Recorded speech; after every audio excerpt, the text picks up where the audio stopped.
students in the foster care system in the United States may be one of the most misunderstood groups we educate. Educators new to working with fosters may have many misconceptions about who foster kids are. Although there are regulations in some states that prohibit you from knowing which of your students are in the foster care system, it's likely you'll find out one way or another. Many foster students will tell you themselves. Misconceptions about foster kids. Orphans. There are very few true orphans, children with both parents dead in foster care. There are some for whom a parent is in prison or not able to raise them for some other reason, and the parent who is caring for them dies, leaving them in care. Others have been living with elderly relatives who pass away with living relatives, but none who can care for the child or children, and they are placed in care. Many children are removed from their homes by Child Protective Services because of unhealthy or traumatic things happening at home. Some families voluntarily place their children in foster care due to some extreme medical, emotional, or financial circumstances. They may place their children in foster care for a short time or permanently. Creepy, scary, and/or bullies. Although many foster care students experience a lot of trauma before entering care and may live with extended trauma due to situations faced while in care, none of these negative connotations about foster care students are necessarily more accurate than they would be with any other child.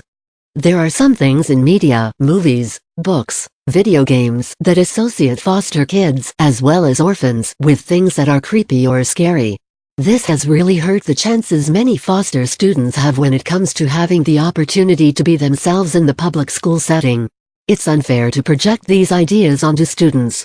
Bad kids or delinquents. Some kids end up in foster care after a stay in juvenile detention. That number, though, is far smaller than some think. Nearly 50% of kids leaving the system go to jail, though. They are often not bad people, but they do also often have trauma to deal with and desperately need the guidance of caring adults. Teachers and school staff can actually provide these students with the foundation they need for keeping them from a future in the prison system. As mentioned above, there are lots of reasons kids enter foster care. Many of those reasons are from adults in their lives making decisions that are harmful or neglectful. However, many kids are in families that just can't care for them for a while. Assuming these students, who are already alone and displaced from their families, are bad would be a terrible disservice. Give foster students the same chances you would any of your other students. Minorities. While it is true that there are a great number of minority students in the foster care system, the number of white foster students is typically about 40% to 50%. All other minorities combined make up the remaining 50% to 60%. Likely to continue the cycle of abuse again, kids in foster care may not even be there because they've experienced abuse. When they have, removing them from the situation and providing them with care, nurture, and healthy boundaries gives them a much better chance at breaking those cycles. Challenges specific to students in foster care. Instability.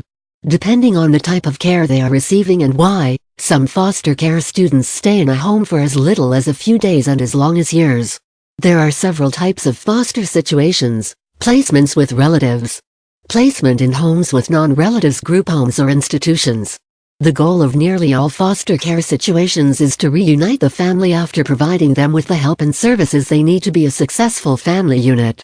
To that end, whenever possible, a child is placed with family members. If this is not possible due to extenuating circumstances, the next alternative is to find a home with a family who has volunteered and then been trained to become a foster family. There is compensation for foster families to a degree. The last option is a group home or institution. However, new legislation passed within the last year or so that strongly inhibits the funding for group homes and institutions for purposes other than clinical needs for more than 2 weeks. Kids are often moved when a placement isn't working for everyone's benefit. If family members acting as caregivers do not obey the judge's orders, restricting visitation of family members is sometimes very difficult, or the solution is a temporary solution. The average stay in foster care is between 12 and 24 months. Many return, though, and return stays are generally longer. Because of the revolving door type system that is in place, students often have a sense of constant change. They truly never know when or why they may be moved next. One of our writers had a foster student in their class for one day, a student who was supposed to be a long-term placement but was moved again immediately. This constant flux is difficult for a student. One way you can help them build a sense of continuity and permanence is to give them your email address and the school's phone number. Tell them their new teacher, their new foster family, or their own family can contact you at school anytime. Either have them memorize the information or keep it in something they'll likely be able to keep with them. More on that in a minute. Having access to your school information gives them a touchpoint in their own personal history to return to. That is invaluable to a foster student who moves a lot. Children who don't have experience in foster care can get that same thing from their families, their home, their friends, and their school. Foster students usually end up with large gaps of time they don't remember because there is no one to remind them of their own personal journey. It's disorienting, to say the least. Few personal belongings. When children are removed by CPS, they usually don't have anything but the clothes on their backs. Depending on the circumstances, caseworkers may need to get in and get out with the child. Foster families are given money for food and clothing for children who stay with them, but many families keep much of what they buy for the child rather than sending it on because it can be used for other children who enter their care. Most children take what few possessions they have from one place to another in garbage bags. There are some organizations that provide backpacks or duffel bags for children entering foster care through CPS Now. These bags provide essentials for the child and may be carried from one home to another. Unfortunately, foster kids are often separated from their belongings, though. Even though many children who are voluntarily placed in foster care bring things with them, somehow children arrive empty-handed again and again at new placements. Keeping that in mind, foster kids are often either extremely attached and possessive to anything they think of as theirs, even pencils, erasers, or items of clothing, or have no sense of responsibility or ownership in regards to possessions. Be aware of these extremes. They can also apply to food, especially if neglect has been a part of their background.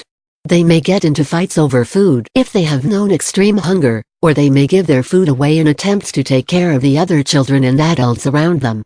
Difficulty building relationships because they move around a lot, and some foster care situations are less sensitive to keeping a child's personal history confidential. Foster kids with difficult backgrounds may find it difficult to make new friends. As we mentioned above, people are often very mistrustful of foster children. They often have experienced some form of trauma, and sometimes that trauma is extreme. Trauma inhibits the ability to form relationships, and foster students may have a very difficult time making connections due to this. Be ready to work with foster kids on relationship building skills. Give them as much social and emotional learning experience as possible. Guide them toward having and appreciating appropriate boundaries. Help deepen the relationships in the class as a whole to give them the opportunity to practice.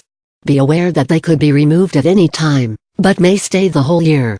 Help young foster kids make friendships with kids from families who may also be willing and able to create a touchpoint for the child. Encourage older students to make connections and keep in touch when appropriate. Mediate when you feel comfortable, and both students seem to benefit from friendship. More than anything, though, offering yourself as a role model and someone who the student can connect to in a healthy student-teacher relationship is one of the most beneficial things you can provide. This is especially true if you can offer a long-term connection so that the student can come back and find you at various intervals in the future. Many of them are desperate for healthy relationships that can eventually evolve from student-teacher to adult friends when they are older. They may always see you as a mentor. This is vital to their long-term success as adults.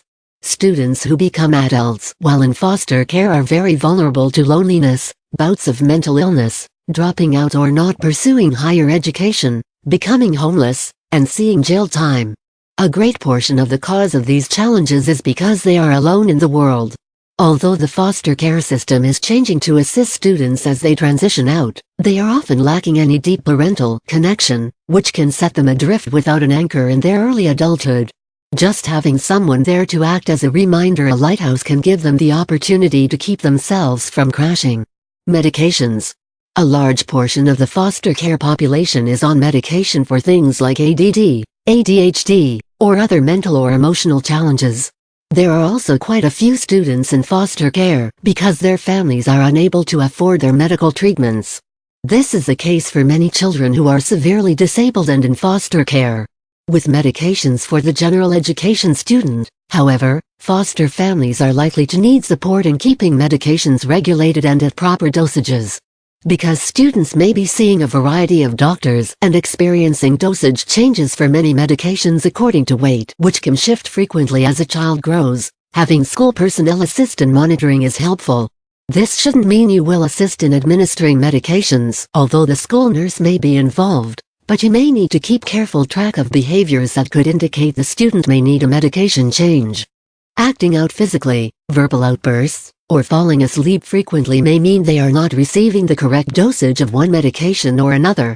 Keeping track of behaviors, time of day they occur, and any other pertinent details, anything that seems to frequently cause a behavior, what works in stopping the behavior, time spent during incident of behavior by using a behavior tracking sheet can really help both the foster family and you as you are learning how to help your student.